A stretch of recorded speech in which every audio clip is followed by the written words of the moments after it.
The question is not, are you worthy to reach your goals? The question is, are your goals worthy enough of you? Why do we do things against our better judgment? I mean, this is an age-old question. When we know what to do, why don't we just do it? And particularly in today's age where we have the world's information at our fingertips, we don't have the excuse of not knowing what to do anymore. Who doesn't know basically how to lose weight? Okay, maybe the specifics, but we basically know that chocolate cake is not as healthy as a healthy salad. Who doesn't know that? Who doesn't know that if you want to have better relationships with people, you have to be fully present with them? Who doesn't know that if you want to do better at your job, you have to do the work, especially the hard stuff that other people don't want to do? We know these things. So there's no excuse anymore to say, well, I just didn't know how. Google is right there for anyone to use. What we're lacking is the ability to follow through. We're lacking the ability to avoid distraction. Getting ahead in life is not just about doing the right things. It's about avoiding not doing the wrong things. And that's what becoming indistractable is all about. It's about whatever it is that you say is important to you in your life, how do you make sure you do those things? Well, if somebody says something out loud, it's 10 times more powerful than if they think it.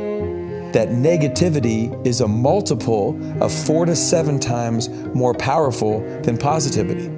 So think about that. If I say something out loud, it's 10x. If it's negative, it's 4 to 7 times more powerful.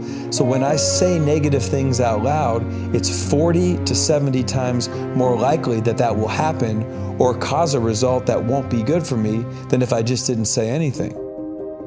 I've been in a moment of failure. It's because I was sort of really scared of what people would think. I was living in some other guideline, some other path that somebody told me, like, oh, you have to go to college and then start a business and be successful. And once you're successful, you're smart and no one should ever know that you're stupid. So I was afraid to let people know that I didn't go on this straight path. So that's the ordinary world.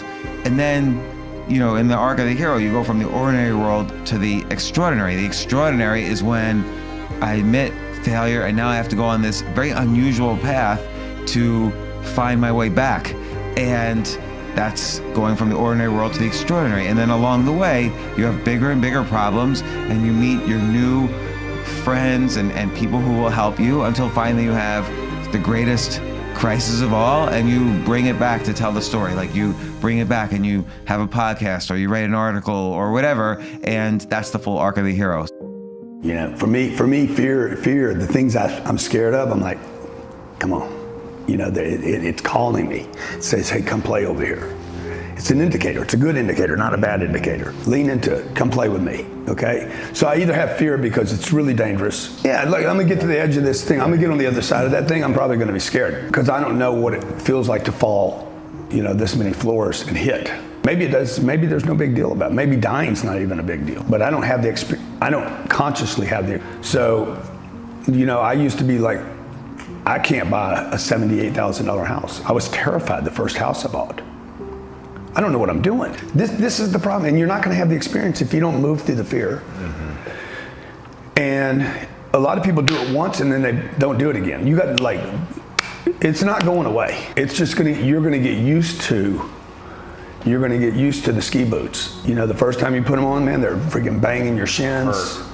Like, I can't, man. But you just wear into them.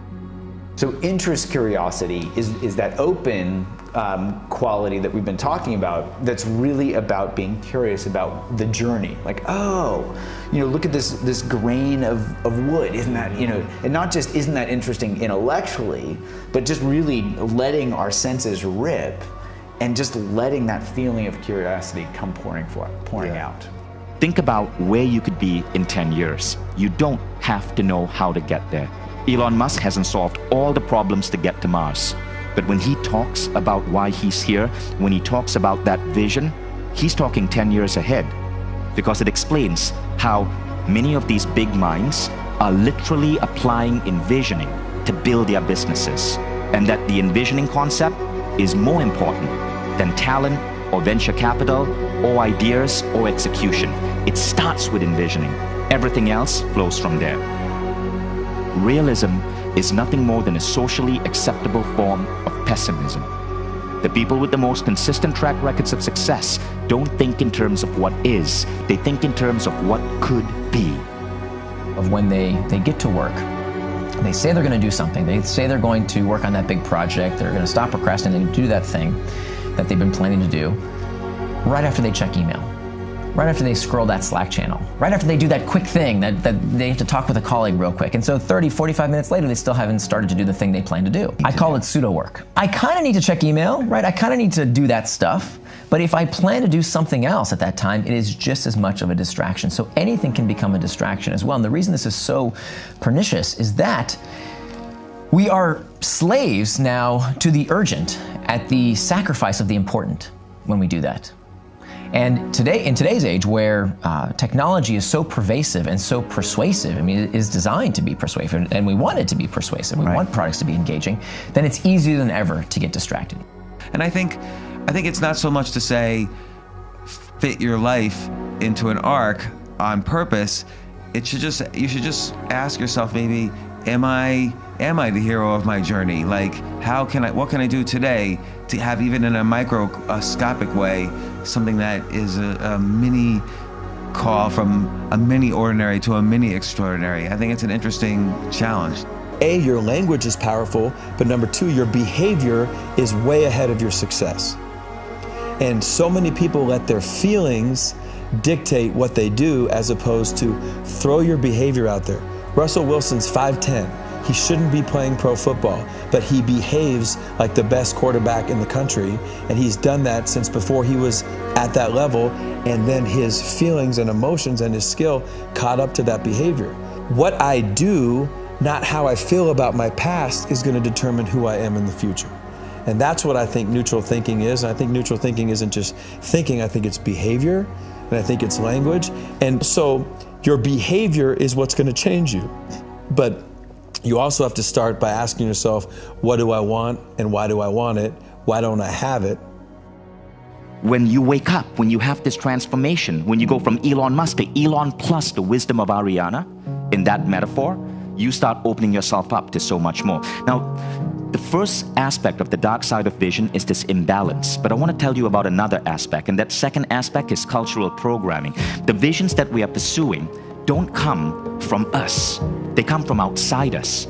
I became an engineer not because I wanted to be an engineer, it's because I'm an Indian male, and if you're an Indian immigrant, you learn very early in your family that your parents value education. You are going to come back with A's, all A's, not 1B or 1C, and that there are only 4 options in your life. You become a doctor, an engineer, a lawyer, or a family embarrassment. Why do we do anything? What's the nature of human motivation? And when you think about it, most people will tell you some version of carrots and sticks, that it's about the pursuit of pleasure and the avoidance of pain. This is Freud's pleasure principle. Yeah. But neurologically speaking, that's not true. That in fact, we do not do things in the pursuit of pleasure and the avoidance of pain. That neurologically speaking, we only do things for one reason, and that is to avoid discomfort. Physiologically, we know this is true. If you go outside and it's cold, that's not comfortable, what do? You put on a coat. And when you go back inside, now it's too hot, that's not comfortable, you take it off. If you're hungry, you feel hunger pangs, you eat. And when you're stuffed, oh, that doesn't feel good, you stop eating. So physiologically, we feel this all the time. This is called the homeostatic response. The same rules apply with psychological sensations, not just with physiological sensations. So when you're feeling lonely, check Facebook. When you're uncertain, you Google. When you're bored, check the news, check sports scores, check Reddit, Pinterest, whatever. All of these things cater to these uncomfortable sensations. So that means if all human behavior is spurred by a desire to escape discomfort, that means, as you said, time management is pain management. Even if I'm going through a difficult challenge, even if I'm going through a reorg in a business, you know, if I still feel like, okay, this is not optimal, but there's something I can do, then I'm helpful to myself. And when I'm helpful, I'm hopeful. And when I'm helpless, I'm hopeless. We have to believe that we can influence our future. You know, we've got to believe. I believe that no matter what I'm facing, I can influence my future. That just because my first marriage didn't work, that doesn't mean my second marriage won't. But it's incumbent upon me to be better. What are you going to do to be different going forward? So many people think the self-help industry is about things you do.